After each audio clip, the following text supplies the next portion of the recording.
Nous, on est riches parce qu'on est en train d'appauvrir l'Afrique, de nouveau, l'Amérique latine, l'Asie. Nous sommes nous les responsables de ces millions de morts. C'est nous qui disons que tu dois avoir accès à l'eau simplement si tu la payes. Que je t'amènerai l'eau si je suis rentable. En Afrique, c'est nous. C'est pas eux. Eux, ils étaient capables de le faire en communauté. Et donc, à l'heure actuelle, il faut se dire que les guerres qu'on est en train de faire, c'est quoi? C'est parce qu'ils nous ont attaqués. Qui? Quand Sarkozy a bombardé la Libye, aucun Libyen n'avait attaqué la France. La France n'avait pas été bombardée par personne.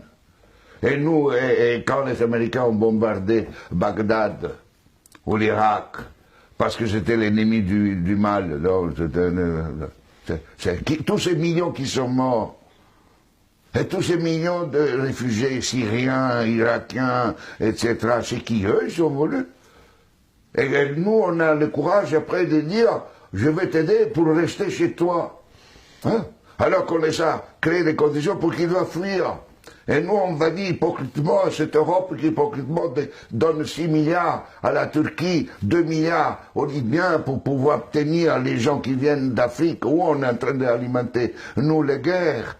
Mais il faut s'arrêter de se raconter des balivernes ici. Hein? Il faut arrêter. La guerre ne se fait plus parce qu'on tue l'ennemi. La guerre est devenue, grâce à la technologisation, elle était aussi d'avant, mais elle est devenue une activité économique la plus rentable après l'industrie pharmaceutique et l'industrie informatique. On fait la guerre parce que c'est rentable. Et malheureusement, si nous ne changeons pas nos dirigeants, et nous-mêmes, hein, dans le sens pas individuellement, mais les systèmes de valeurs fondamentaux, la sécurité nationale qui explique la guerre, la souveraineté nationale, l'appropriation privée du vivant, etc. Tout ça, on fera la guerre.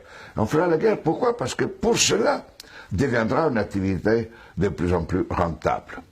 D'ici quelques années, si vous éliminez la guerre, le PIB mondial chutera, d'après le système dominant. Et ne chutera pas si on est dans ce autre système. Au contraire, la guerre, la disparition de la guerre sera une source de richesse. Mais c'est pour cela que les dominants à l'heure actuelle ne veulent pas réduire les armements, ne veulent pas réduire les occasions de guerre. Parce qu'imaginez-vous la France sans la guerre. Que serait comme économie? Imaginez-vous les États-Unis sans guerre, deviendraient des pauvres. Des économies pauvres. Donc aujourd'hui, on est entré dans une phase où on fait la guerre parce que c'est rentable.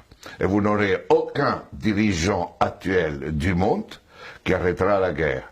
Parce qu'il sera crucifié, parce qu'il sera lapidé, parce qu'il va contre la logique.